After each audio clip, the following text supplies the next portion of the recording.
Hey everybody, just going over this as I'm making the video, and there's a couple things I wanted to explain that doesn't come out in the video, so I thought I'd take a walkthrough here. So in this video we go from Three Rivers Junction, Lock 23, and we make it to Lock 19, and we had some pretty severe mishaps here at Lock 19.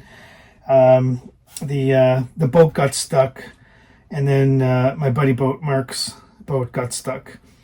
And what we didn't realize, like, you think about it after the fact, it kind of makes sense, but you don't know certain things when you're traveling. But I was just looking at the elevation gains. If you look at the Oswego Canal, it goes up roughly 200 feet, or sorry, 120 feet roughly.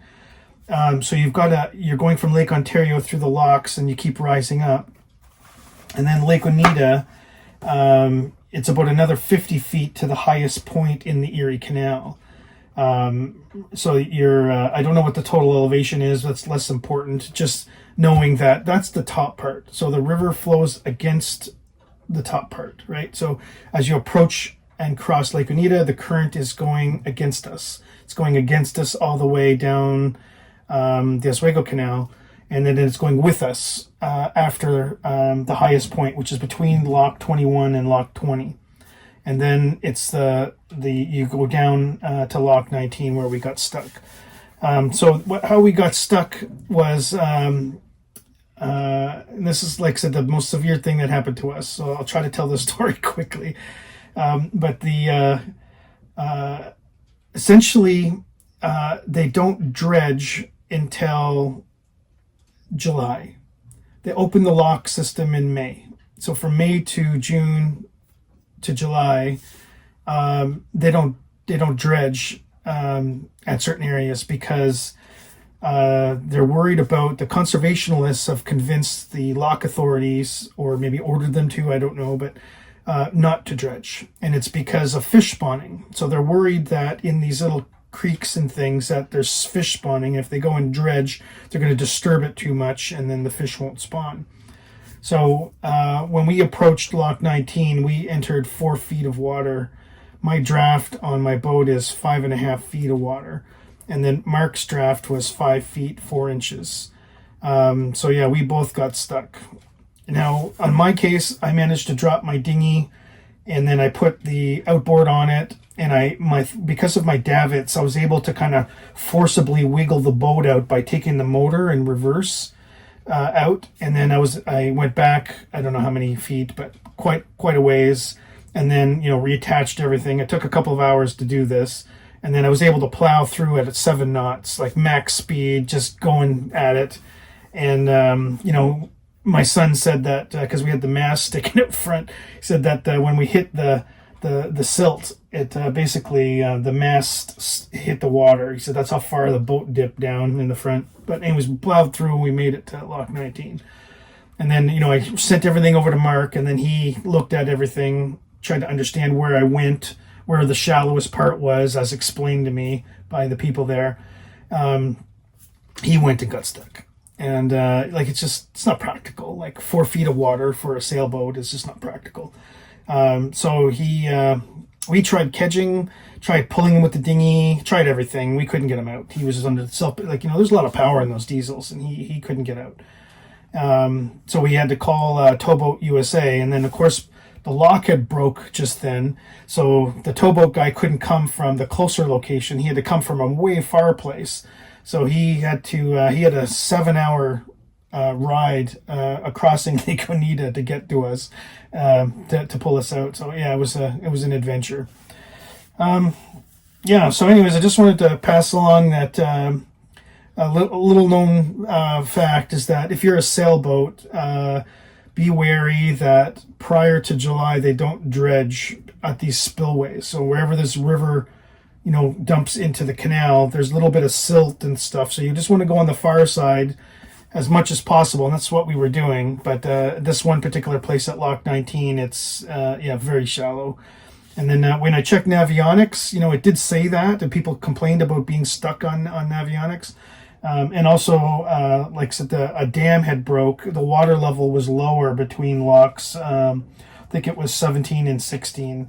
And when we went through there, yeah, we rubbed bottom, but I just kept plowing and we went through. So it was about 5 feet there, so we only had about half a foot of keel in the mud. But you could feel it because the boat slows down and you could feel like a dragging motion. So yeah, it was exciting.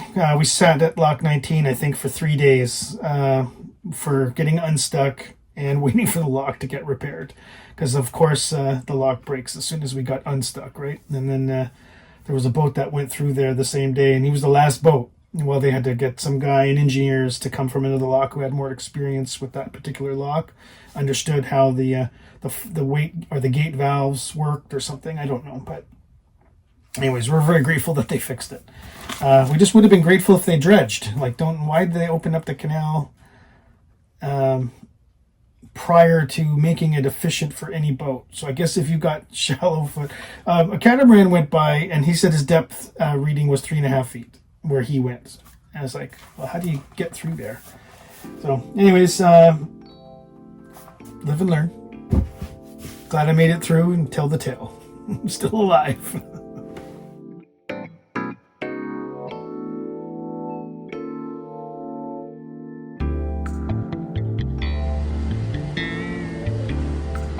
Already going up onto this is Erie Lock 23. Somebody cast a line, I guess, at the lock. That must have been it. And then we went across and we cut his line. It actually was stuck in our fender. Close call.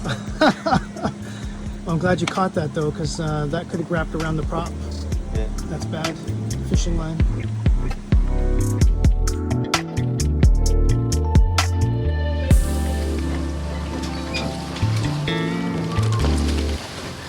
A dream was born years ago. A beat-up sailboat, no engine, no instruments, just a vision of open waters. Countless hours were poured into learning batteries, wiring, and solar, turning that old gas boat into an electric Voyager. This channel humbly shares the lessons hard learned through that DIY journey. For 6 years, the dream grew, step by step, until finally, 1,100 nautical miles were sailed from Hamilton to Nova Scotia, breaking free from the dock. Join this adventure, exploring new seas, tinkering along the way, chasing freedom with no fixed horizon. Subscribe and sail along.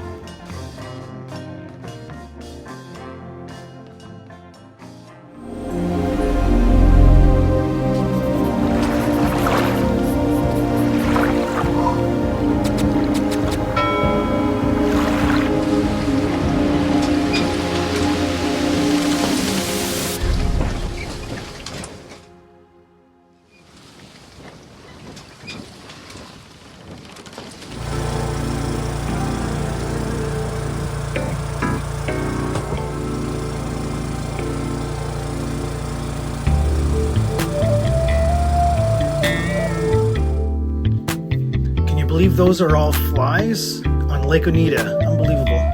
Millions of flies dead. We're pretty happy. We crossed the lake, not in record time or anything, but in the beginning it was pretty rough. I would say we had about 10 knots of wind, 7 to 10 on our nose, 100%. And the lake was pretty rough. We were only able to do 2 knots. And I had I had 20 amps or about 1,800 watts about. That's where I was using. 1,750 watts is where I was trying to keep it. And the temperature slowly rose. It's 30 degrees outside, ambient temperature. And my controller is 40 and my motor is 55. But it was basically 35 and 55 throughout the whole lake, more or less. And then just every once in a while, my the throttle would go a little heavy, and then it would be a little faster, and then I'd cut it back. So just things like that. And now we're on the other side. It's much smoother, Lake Oneida, because the wind is from, you can see on the flag, it's actually shifting this way, kind of coming in more on my port side. But I had a headwind east for pretty much about 3/4 of it. And so I was doing 2.5, then I was doing 3, then I was doing 3.5, and at the end here I'm doing about 3.9, almost 4 knots. So it's moving along quite well. I'm doing 5 over ground, but I've got about a knot against me still in wind and current. And I went through one full 1.5 gallons of a generator. We had a little bit left over this morning, and then we just filled it up here 1 mile from shore. So it's 18 miles across, roughly, 18 nautical miles, and we're going to carry on all the way to Lock 22, which is another 8 to 10 miles down the canal. And then we're going to go through 22 and 21. They're pretty close, and then we're going to hopefully we're going to take a break, and we're going to stop in Rome tomorrow and look for a book for David. He really likes this one series that he's got, but he's only got the first book, so he wants to go. We'll go look for the second book. Maybe we can find it. Anyways, I gotta start paying attention, so I just thought I'd give an update and saying that the motor worked amicably.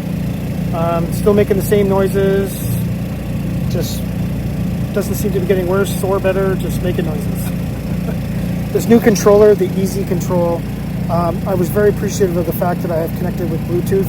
So I have my Android phone sitting there, and I just log in every 5, 10, 15 minutes and check it just to keep an eye on the temperature. And it gives me the controller temperature, and it gives me the motor temperature. So those are a big win.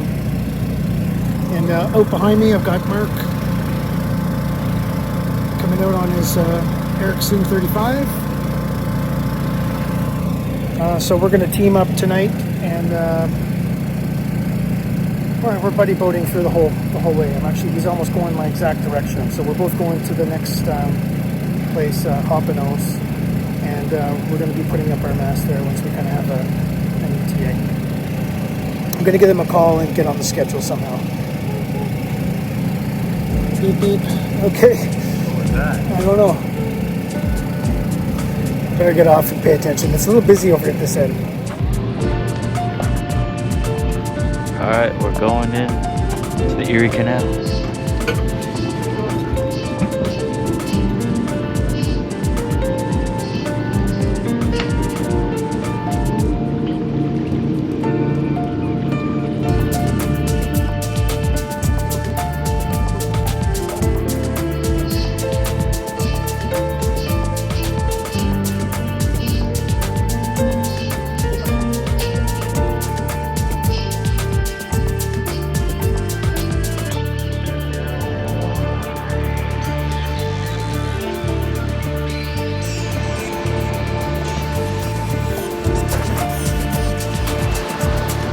Lock 21.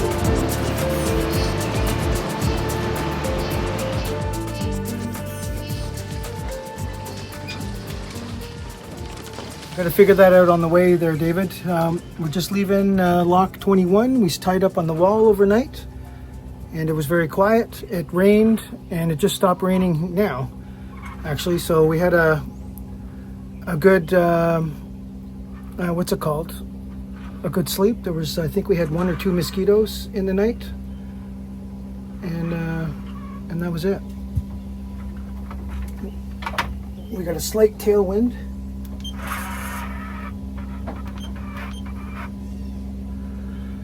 We've got a slight tailwind, and I'm ducking because of this mast. Still trying to see where I'm going.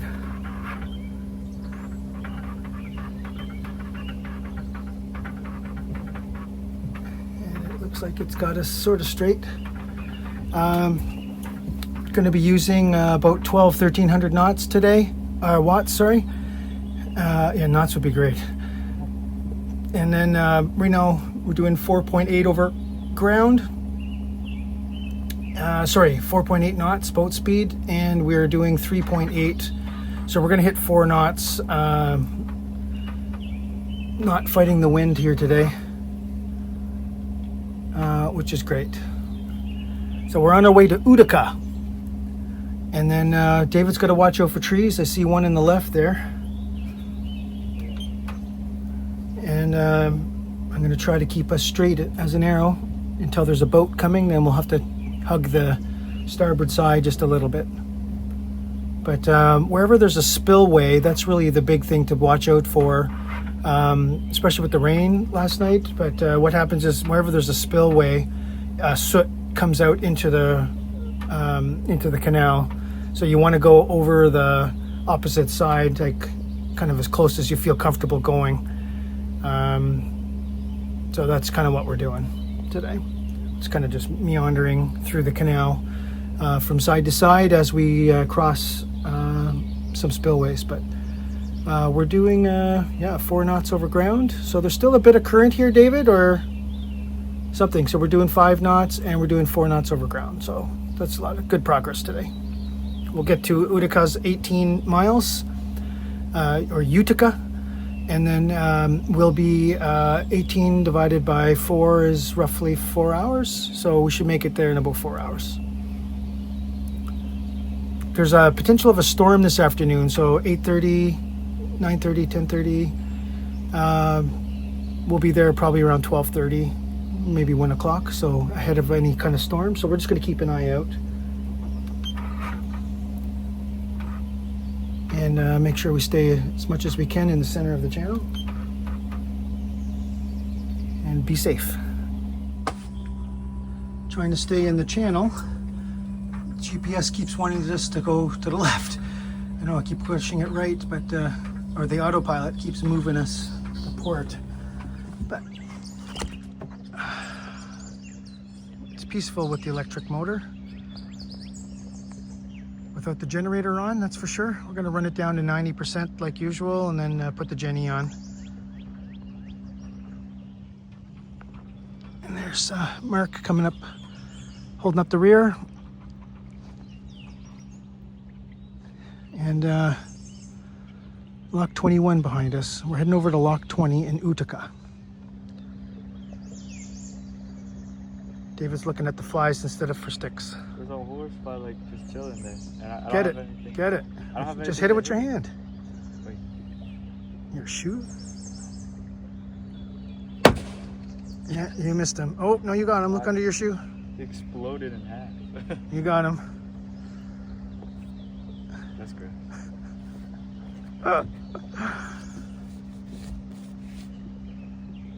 We had a bit of rain last night, so it's kept all the flies off, which was nice. Nice for sleeping. The other ones are all like house flies. Why are they just chilling out here in the jungle? They don't want to get wet. Thanks to all the sponsors of the channel and our Patreons. Couldn't be making these videos without you.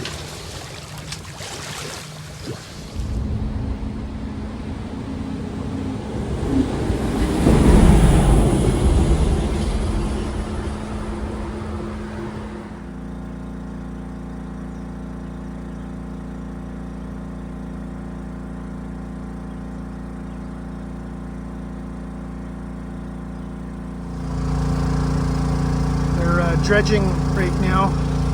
It's a little bit they've got some emergency markers out because the depth has been pushed in quite a bit.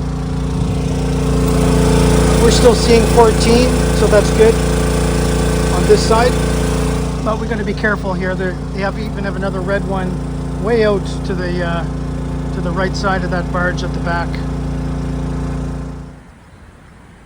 That's the direction we're headed, east. We're at Lock 20. And we hope to make it to Lock 16 today. That is west.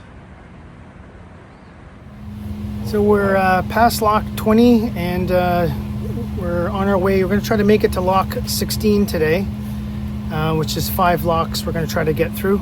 It looks like there's a place to tie up after the 16th lock, so hopefully we'll have a spot. And then we're going to rest, and then we're going to try to make it past Lock 10 the next day. So that will give us 1, 2, and then after Lock 10, we should be able to get all the way down to the Hudson River and get over to Lock 1. So that'll be day 3.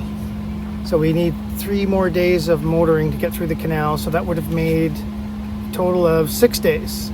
Tomorrow it's going to rain, so we're just going to kind of wear our raincoats and do the rain passage thing, because the weather looks pretty reasonable in terms of wind and stuff. And then on Friday it's going to be sunny like today, so it looks pretty good. And there isn't really a lot of I mean, the canal looks very similar. You go through like the little towns and there's things to look at that's a bit different. The locks are all a little bit different. The bridges are different, a little bit different. But it's pretty much the same scenery as that you see here. So it's a lot of greenery, and they have a trail. And then there's warning signs every once in a while. So there's a pipe crossing right here, so they don't want anybody anchoring. So you guys kind of pay attention. The hardest part so far was Lake Oneida for sure. We had a direct headwind, so all we could do was 2 knots over ground for like the first quarter of the lake. Then we got to 2.5. When we hit the halfway point, we were doing 3. And by the end, we were doing almost 4 knots. So 3.5, 3.6, 3.7 knots. It kept climbing as we got closer to shore. So that was definitely the hardest. And then the second thing is that you really got to pay attention. They had a tornado in here, they said, and they actually closed the locks for 5 days in this section. And there was just too much debris everywhere. Like there's logs right now stuck in the middle of the canal, and then there's a bunch of floaties. So we're just having to pay attention, and we've been doing serpentine as we go down the lock. So yeah, it's got to pay attention and keep an eye out. The temperature on the engine's been doing great. Right now I'm running it at about 1150, including all the instruments and everything. So that would be like 900 watts. And we're pushing 5.2 knots, and we're doing 4 knots over ground. And that was kind of the goal. Just if I can do anything better than 3.5 knots, 4 knots over ground, that's really a good speed. And we've got a little bit of crosswind, so occasionally we'll bump up the wattage a little bit. So maybe I'll bring it up to about 1250 if it gets a little bit slow. But aside from that, the generator's configured to be 1600 or 1500, and the solar panels are still giving us a kind of in the middle of the day. It's working quite well on a sunny day. Yesterday I didn't have anything. It was cloudy. I might have been getting 30-40 watts during the day. So right now I'm running her down to 90% again. I charged the batteries this morning for about a half an hour with the generator. When you're not using anything, it charges pretty fast. So we brought it up from 90 to 95 or 96. And it looks like I'm using about 4% of my battery. What did we figure, David? 1% every mile and a half? 1% every mile? I don't remember. Yeah, I don't remember either. I'll have to figure that out and do a check, and I'll post it somewhere here in the video. Just like what percentage of battery do we lose for how far we go? So because we started with 96, and I'll just go back to the lock, do a distance check, and it'll tell me how many far that we did. So when I'm at 90, that should be a good enough average, and I'm keeping the boat at 5 knots boat speed. How many are we doing now? 4? Yeah, so we're still doing 4 knots over ground, which is like plenty. Didn't buy a speedboat, bought a sailboat, right? So we're not really flying along like some of these big motorboats, but we're moving at a good clip. Pretty happy with it, actually. But the only thing that's hard is when you go underneath a bridge, the autopilot screws up because it mixes. It doesn't know what the direction is because it can't see the GPS. It should be programmed to kind of like delay a little bit and then check, delay, check, like just keep drifting the direction that you're going, right? But when it loses the GPS, it kind of gets a little squirrely, and it's like, where am I, left, right, which way am I going? You know, like it kind of loses track a little bit. So it's interesting. But anyways, like I said, we just got to keep our eye open. It's 7 miles to the next thing. 7 miles? So we'll be there in less than 2 hours then. Yeah, okay, cool. No, less than 2 hours, we're at the next lock. I think lock 19, right? Yeah. 19, lock Yeah, 19. it's pretty close up there.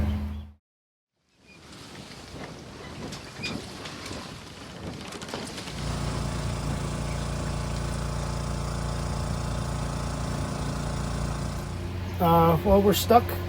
We hit the ground. I tried reversing, tried forwarding. It's not working. We came in and it was a little shallower over there, so we're gonna put the dinghy in the motor and see if we can pull ourselves that way somehow, see if anything works. So we're pulling up to like lock 19, right? And then on the Erie Canal, and Dad was like hearing horror stories or something on Navionics, so that like this is a terrible lock for sailboats because it's like 2 feet deep in the water or something like that. I'm exaggerating, but like, you know. And then like we're going, and Dad was like trying to hug the right side because he thought that would be deeper, because there's like a water runoff over there on the right, or like, well, we were coming this way, so that would be our left. So he was trying to hug this side, and then we got stuck, and we spent like 20 minutes using the dinghy and like pulling the boat backwards. We were like maxing out the boat speed, just doing everything, and we yanked the boat backwards out of the mud. And then Dad was like, yeah, I'm just gonna try it again. So then he goes like full speed and just plows through the entire like mud thing. It's like the boat like buck-nosed into the water, and then we got through, and he kept going, and we made it onto safe dry land over here. And now he's walking to go talk to the lock masters. I don't know what he's gonna say, but he's in a bad mood, so I pity them. Anyways, that was crazy.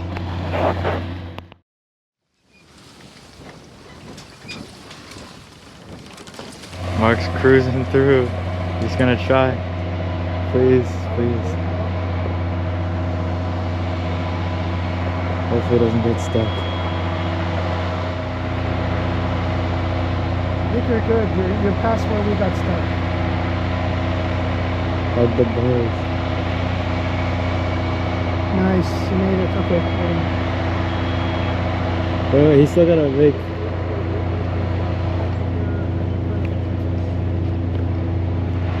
I think he made it through, I guess. And he's stuck.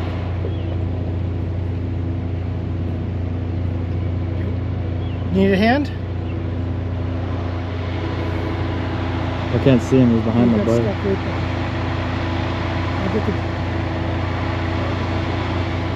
He's stuck in the second one now? Okay, I'll come out and get that. Yeah, we have to go save him. I'm coming out there. We have to go save him in the dinghy now.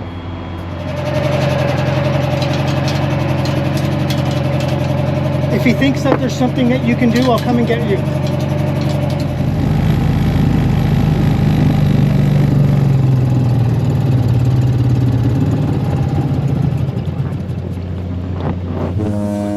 I ran out of gas. I forgot my oars. I forgot them. Okay. The rescue mission needs a rescue. I forgot my oars. I'm going to get blown to shore over there. I was a little bit more that way. Just a bit that way. But pretty close, same spot.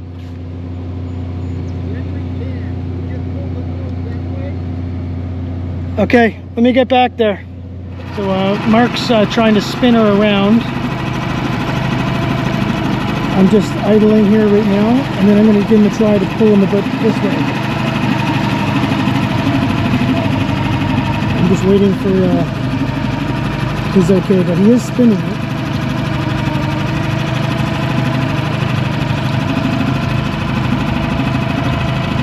I'm not pulling.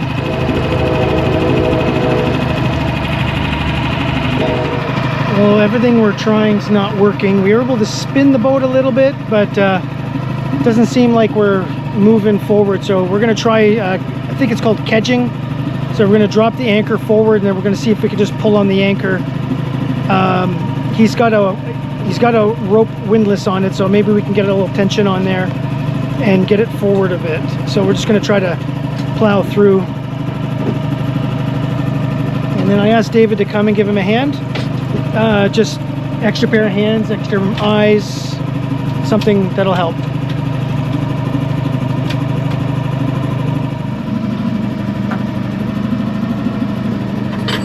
Getting unstuck would have been impossible without you, David. What do you mean? Well, you were steering the boat, right? Yeah. Yeah. Okay, let's go get him.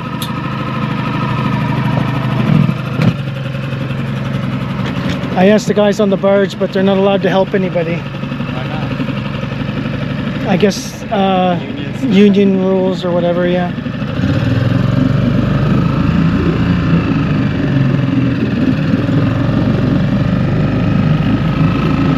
The door's busted, so nobody's gonna try to get through. We just gotta get them off somehow.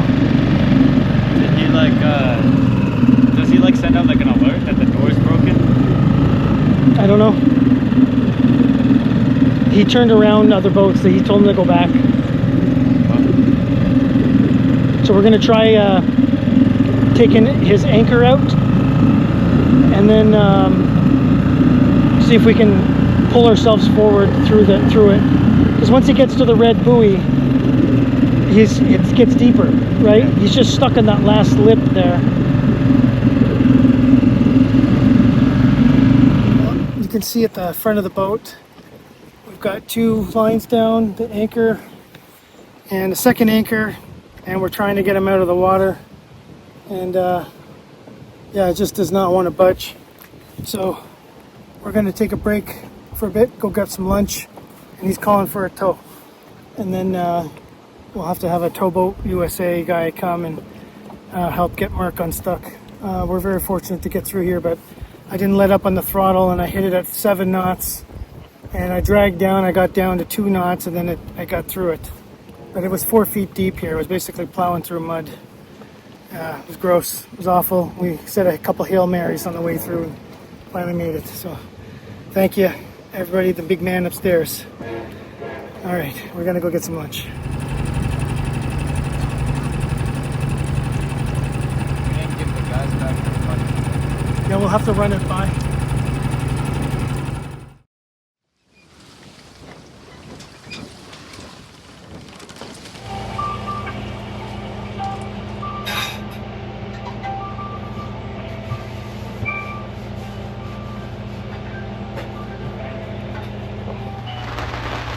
Hey everybody, so Mark is trying to find a dry spot to sit. Mark is still out there behind the barge, behind me. I don't know if you can see that or not, but it started to rain. It looks like there's a little rain thing coming through today.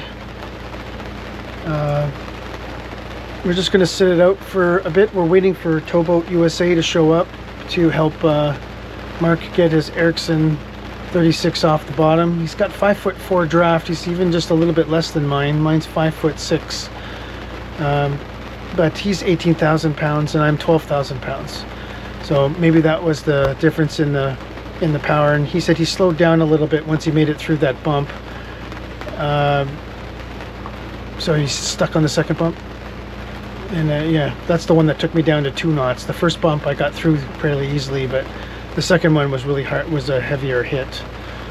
So I was lucky that I got through there. Anyways, we're just going to wait it out, and then if we feel up to it, we're going to take a walk down. There's a country kitchen kind of place, a neighborhood diner. They have, it's more of a truck stop kind of thing, but they have a little restaurant. We might see if we can go get something to eat over there, have a good walk once it stops raining. And the lock here at Lock 19 is actually broken. The boat that went through it, the last one, was the last boat to make it through, so we wouldn't have been able to get in there anyways. Apparently the valve broke on the lock, a metal pin that got sheared. So they're walling it up, and then they're going to keep working on it till they get it fixed. But they're hoping that by the end of the day today or tomorrow, the lock will be fixed. So if Mark gets off tonight and back up here to the wall, then we'll just carry on tomorrow getting through the lock system. Right now we're just going to wait out the rain. Alright, got the enclosure windows on just to help out with the rain here. it's not really that windy, so I'm not going to buckle them down, but at least keep the seating area here dry. That's the dredging machine. We're just sort of moving around, collecting, and then there's basically like a suction pump, and it pulls it out. It goes all the way through that whole big long hose, and then they dump it over there on the side in the ground. And then you can see there's Mark's boat.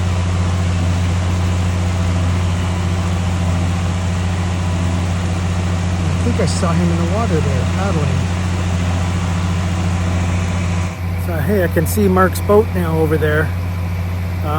This is at Loch 19. They're dredging, and Mark's boat, I'll zoom in there briefly, but that's exactly where we got stuck. Almost the same spot, so he took a run at it, but I don't know, he's a little heavier than I, so maybe we bounced our way through there somehow. But anyways, it's interesting to see how that dredge works. Basically, they have a big long hose that's connected to it, and it's on floating barges, and then they're moving around and sucking up the bottom, and it goes through that hose with the water, and then it's just dumping it over the bank on land. It was 4 feet. It's supposed to be 9 feet here. It's awful. Well, here's the crew over at Loch 19. They've brought a crane out, and they've lowered some of these big, huge waste or gate valves, big blocks of steel, and they're just cleaning it. And then what they're going to do is they're going to block off the water flow and then suck out all the water so they can work on it. And then once that happens, they'll be able to open up the locks with just one pump. So it'll take twice as long, but there's 2 pumps on the locks. So that's what we got to wait for them to kind of get ahead. One thing at a time. We got to get poor Mark's boat out of there. So that'll be this afternoon sometime.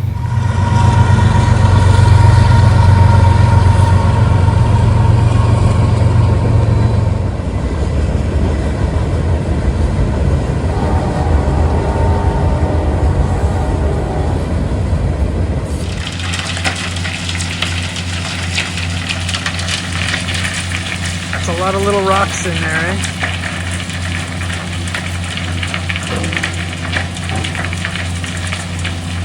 I think those 2 pillars in the back are for anchoring and walking the boat. So they go really slow as they're kind of panning across.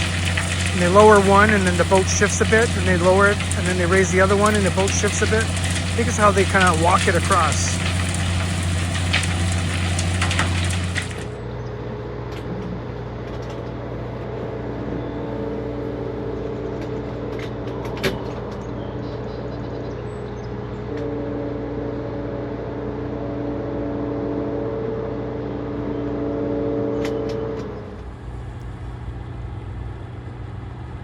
Boat's giving us a hand here. It's going to pick up our anchors for us first, and then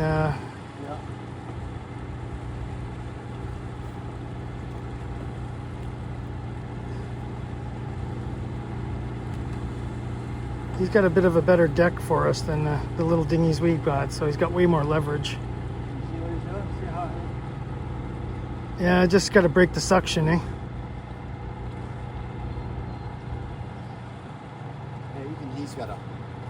What's he got on there? Twin 150s?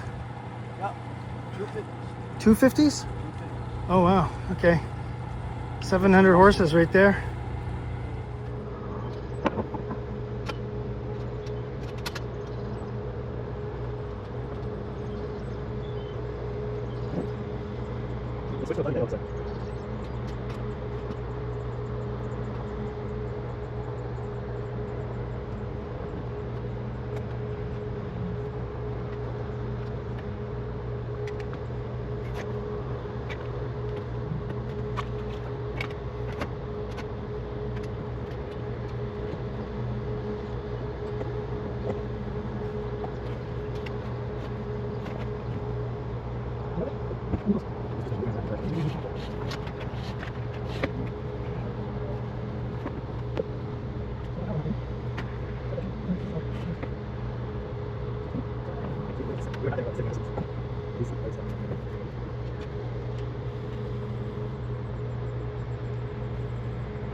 It took him about 3 or 4 pulls and got him out.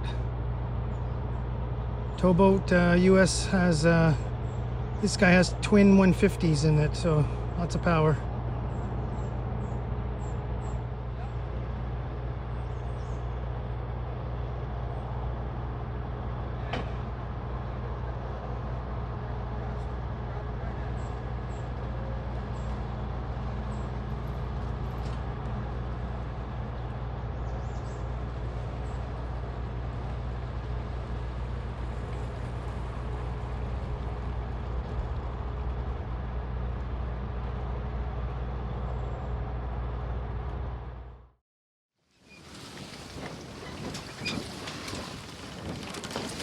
Well, David and I, we've got Mark's boat out there behind, towboat. They're talking it out right now. It took him 7 minutes to get out. And we tried, how long did we try? For like 2 hours? Probably. Poor Mark's engine was overheating, sucking up mud in the impeller. And it was like, oh, okay, we need a tow. So anyways, that went pretty good. What'd you think? Yeah, wasn't too bad. A lot faster than what we were doing. Yeah. So anyways, we're back on shore. We're just gonna chill today. It's the end of the day. It's about 4 o'clock now, I think, or 3:30. So we're just gonna take it easy, get the boats all prepared, and then we're gonna take off first thing in the morning. We'll see how far we get.